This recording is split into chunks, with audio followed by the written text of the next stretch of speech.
This is C4, section 17, areas and volume of revolution. As usual, this is a video, so if you need to pause to make notes, then by all means do so. I won't be pausing or giving you time to do note taking. We're on page 42 of the C4 notes.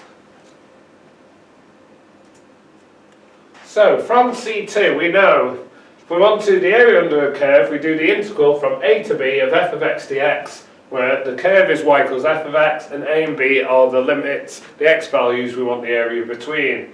Now, since we can integrate more functions, we can find more areas than we could before. Now suppose instead we rotate y equals f of x around the x-axis by 360 degrees. So we've got the same shape we did before. We twirl it 360 degrees, we create a three-dimensional shape. So to demonstrate it, if I had some paper,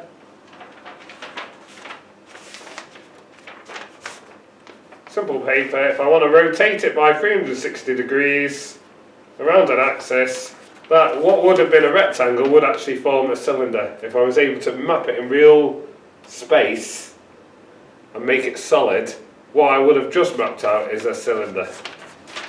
So that's just on a simple straight line.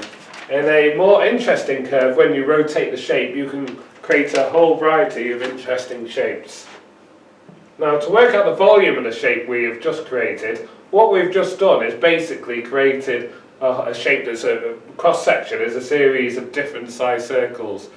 So whereas integrating and find the area, we basically integrate the heights along the axis. In this case, we want to integrate the area of circles along the axis. So that forms an equation for the volume. So of pi times the radius squared. So the radius here is y, so pi is a constant, so we can take outside the integral, so we would do pi times the integral from a to b of y squared dx. And that will give us the volume of that shape. This is something you need to remember, it is not in the formula booklet. And it is known as volume revolution. Similarly, you could do similar sort of idea, but the area or volumes go to the y-axis instead. Everything's just back to front. So the integral of a of b of x dy for the area, and the integral pi times the integral from a to b of x squared dy for the volume. But these are not very common on the exam.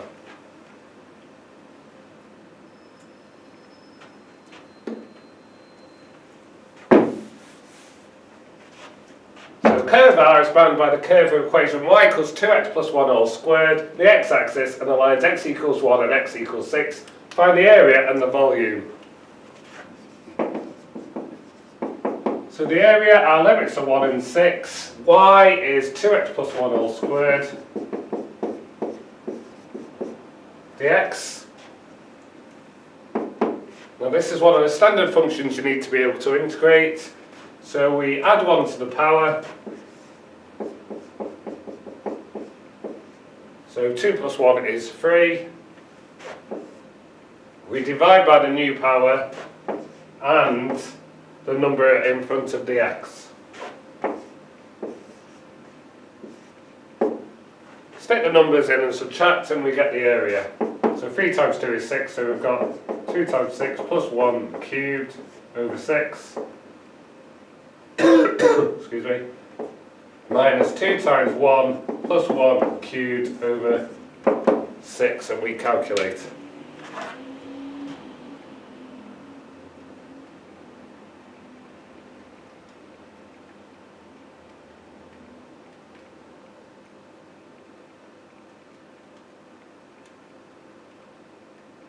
So for an exact area, which we tend to get asked for exact areas in the exam, we get 1085 over 3.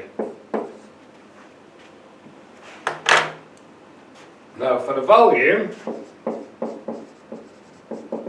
it's equal to pi times integral of the same limits, but y squared, so 2x plus 1 squared all squared dx. You would usually get a mark for writing that much down. Simplifying, squared squared is to the power of 4. And then again it's a standard form to integrate.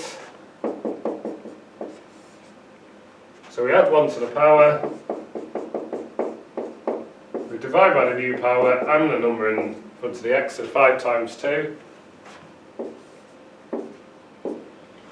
Stick our numbers in. So we've got pi, remember at the front. So 2 times 6 plus 1 to the power of 5. 5 times 2 is 10. Minus 2 times 1 plus 1 to the power of 5. Over 10.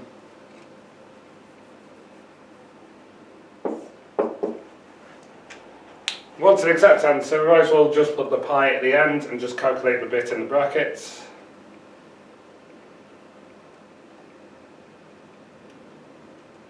Two times 6 plus 1 to the power of 5 over 10 minus 2 times 1 plus 1 to the power of 5 over 10 gives 37105 times pi, so 37105 pi to get an exact answer.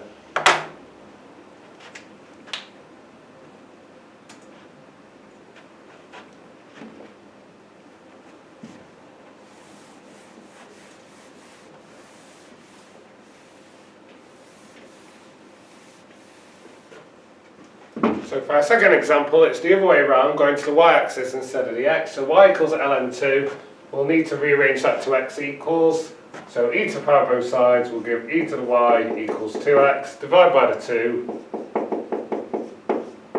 x equals a half e to the y. So for the area of R, equals the integral between the y limits 2 and 5 of x, which is a half e to the y, dy. It's a straightforward integral. A half e to the y just integrates to itself.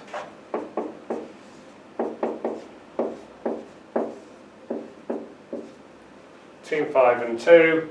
Stick the values in.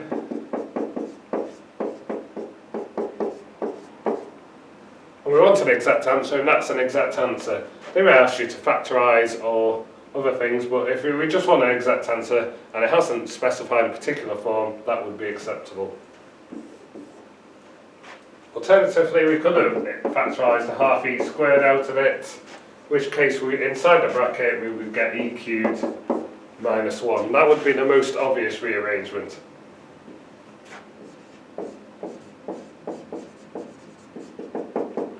The volume is pi times the integral of the same limits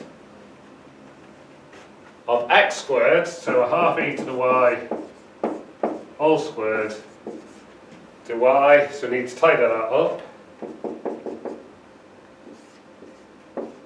So half squared is a quarter, e to the y all squared is e to the 2y, using laws of indices. Integrating, well, we divide by the 2 that's in front of the y, so we get an 8 e to the 2y. Same limits as before, sticking our values.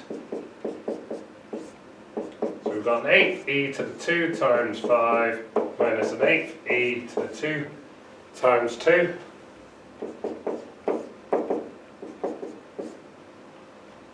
We could take the 8 to the outside.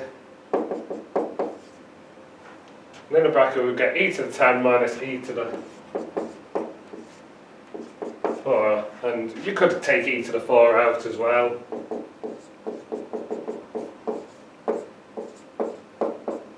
If you want a full factorisation, again it depends what the questions ask for. In a lot of cases you could have just stopped at that simplified form.